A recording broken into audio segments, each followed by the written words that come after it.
Bonsoir à tous. Réinfo Covid est heureux de vous accueillir pour la saga sur les vaccins contre la Covid-19.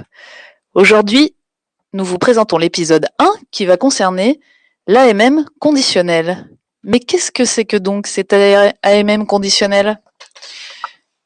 Nous vous spécifions que ces informations scientifiques sont destinées à éclairer les patients dans leur décision vaccinale et à favoriser l'ouverture d'un dialogue avec leur médecin lors des consultations, voire même à apporter à ce dernier des informations dont il n'aurait peut-être pas connaissance. Qu'est-ce qu'une AMM ? Une AMM signifie autorisation de mise sur le marché. Tout médicament doit obtenir une AMM pour être commercialisé. Le laboratoire, dans ce cadre, fournit aux autorités de santé un dossier comportant des études d'efficacité, de sécurité et de qualité du médicament. Les autorités de santé, soit l'ANSM pour la France ou l'Agence européenne du médicament en Europe, étudient ce dossier. Et si ces agences déclarent que les critères de qualité, de sécurité et d'efficacité sont jugés remplis par le médicament, elles octroient une AMM à cette molécule qui peut ensuite être commercialisée.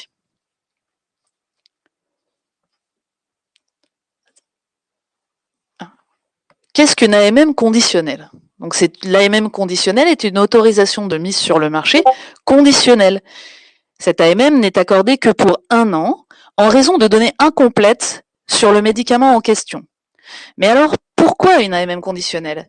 Eh bien, pour autoriser un médicament plus rapidement, afin de répondre à des besoins médicaux non satisfaits dans l'intérêt de la santé publique.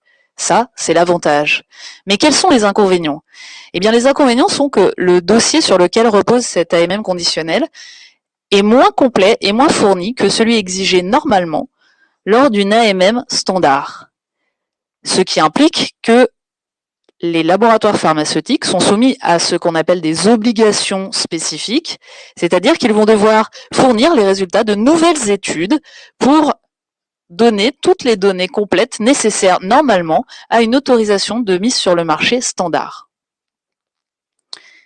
L'AMM conditionnelle n'est pas possible d'être obtenue pour tout type de médicaments. L'AMM conditionnelle peut être obtenue pour des médicaments concernant le traitement de maladies invalidantes graves ou potentiellement mortelles. Pour des médicaments qui concernent des situations d'urgence avec menace pour la santé publique, comme c'est le cas pour les vaccins pour la Covid-19, ou alors des médicaments désignés comme des médicaments orphelins. Quelles sont les conditions d'octroi de l'AMM conditionnelle ?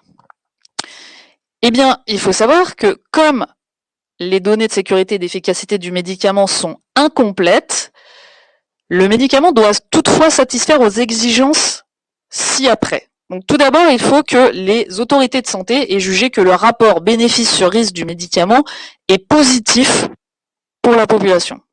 Deuxièmement, il faut que les agences de santé pensent probable que le demandeur, c'est-à-dire le fabricant du médicament, pourra fournir par la suite les données cliniques détaillées. Oui, parce que s'il ne fournit pas les données, c'est quand même ennuyeux, on restera sur une AMM conditionnelle incomplète. Que 3, le médicament répond à des besoins médicaux non satisfaits. Alors ça veut dire quoi ?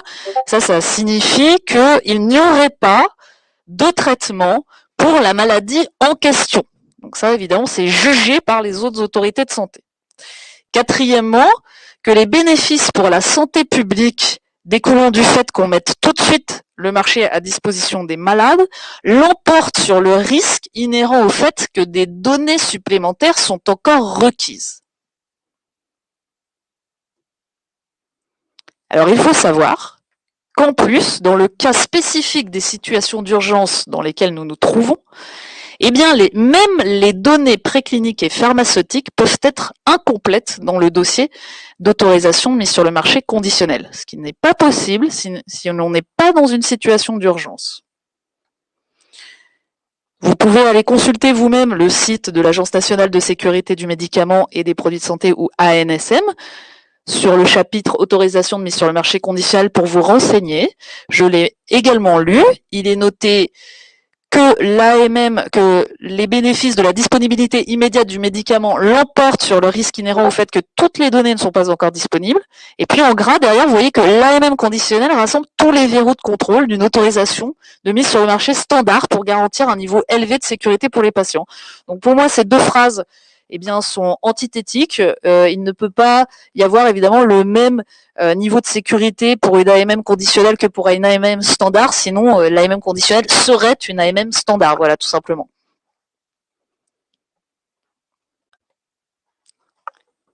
D'autre part, il faut savoir que tout médicament qui fait l'objet d'une AMM conditionnelle, lorsqu'on en fait sa publicité, notamment si on donne des données chiffrées, vous avez tous entendu que le vaccin Pfizer aurait une efficacité de 95%, et bien normalement, à chaque fois que vous entendez cette information, il devrait être précisé le caractère conditionnel de l'AMM de ce médicament et préciser d'autre part les limites exprimées par les autorités de santé quant à la démonstration de son efficacité ou de sa sécurité.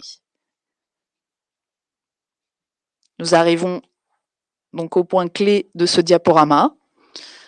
Les vaccins autorisés en France à l'heure actuelle contre la Covid-19 ont reçu uniquement une autorisation de mise sur le marché conditionnelle, ce qui signifie donc qu'ils n'ont été testés que partiellement, qu'ils ne remplissent pas tous les critères de qualité, de sécurité, d'efficacité requis pour obtenir une autorisation de mise sur le marché standard, habituelle.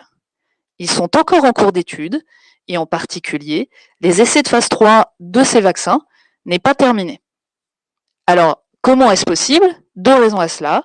Eh bien, la situation sanitaire d'urgence décrétée par l'OMS et deuxièmement, une absence de reconnaissance de médicaments efficaces pour cette maladie par les autorités de santé.